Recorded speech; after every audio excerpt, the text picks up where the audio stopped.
Members of the House Select Committee on the Chinese Communist Party will be meeting with executives from Google, Microsoft, Apple, and others to discuss threats from Beijing.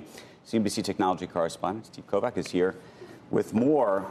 What are you expecting from the meeting? Oh, man. What are they really going to say? Yeah, so I spoke to a source close to the committee and just tried to lay out the agenda, what's going on here. So today is this huge confab happening at Stanford University. We're going to see Kent Walker, the chief legal officer of Google. We're going to see Brad Smith, the president of Microsoft. We're going to see the CTO of Palantir.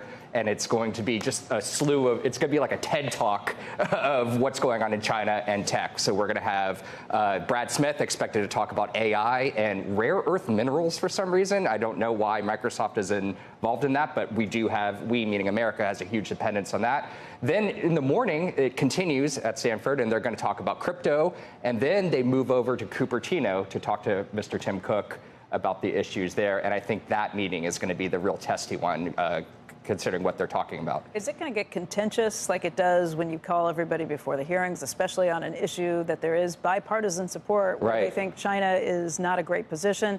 All of these companies have extensive business ties to China. They're going to be saying, here's why it's important. Or is this, since the cameras aren't there, something that's it might be a little more cordial? friendly. Yeah, the position I'm hearing from the committee, though, is it sounds like a little more antagonistic towards Apple, especially because of their reliance on China.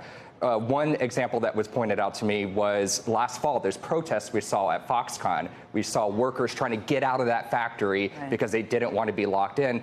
And Apple didn't say anything about denouncing the violence. Tim Cook has been asked repeatedly about this issue, literally silence from the company. I'm told that is going to be one thing that comes up. What this committee doesn't want to see is a compromise on American ideals, American values to make a quick buck in China. That's kind of the theme of today and tomorrow.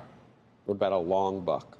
A long buck? What about not a quick buck? What about being there for years and years? Which, by the way, Apple has been doing, and they're trying to decrease their reliance in part because of what happened last year. It's impossible. It's a conundrum. No, of course. At this point, how much pressure do you think an Apple feels from China on one side, but in truth from the U.S. on the other? Right. Meaning, who's pushing them effectively away from China?